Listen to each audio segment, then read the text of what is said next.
উত্তর চব্বিশ পরগনার বসিরহাট মহকুমার ভারত বাংলাদেশ গোজাডাঙ্গা সীমান্তে বন্ধের মুখে আমদানি রপ্তানি 2 থেকে 3 মাস আগে যাদের ভিসা করা সেই সব পর্যটকরা যাতায়াত করছেন, যা খুব কম।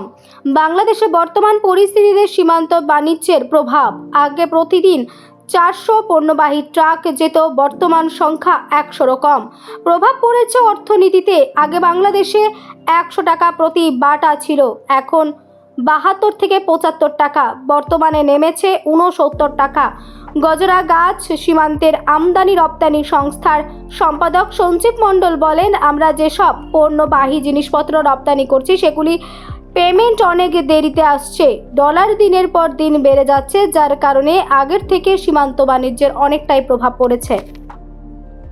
যে অবস্থা, বাংলাদেশের অবস্থা খুব একটা ভালো না।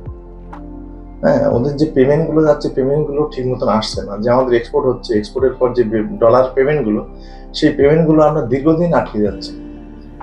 তো সেই কারণে এক্সপোর্টে বাংলাদেশের ডলারও সংকট। বাংলাদেশে তেমন কোনো ডলার নেই, আর দিনকে দিন ডলার রেট বেড়ে যাচ্ছে। 18 টাকা, এখন চলছে 22 টাকা।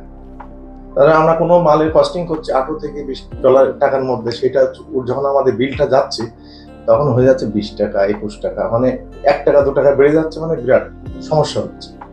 এই কারণে ধীরে ধীরে বাংলাদেশ ডলার নেই বলে এই কারণে আমরা ফিরে যাচ্ছে। আমরা জানতে পারছি যে আগামী সোমবার থেকে বর্ডার সিলগালা মেরে দেবে, আমরা বেরোতে পারবো না, সেই ভয়তে আমরা বেরোয় যাচ্ছি। আমাদের ভারতে আত্মীয় স্বজন রয়েছে, আমরা তাদের সাথে যোগাযোগ করি, কিন্তু এই যে কথাটা করলো, আমি গতকালকে আসছি, আজকে আমার চলে যাচ্ছি হচ্ছে আত্মীয় স্বজন রেখে। এটা খুব খারাপ হচ্ছে।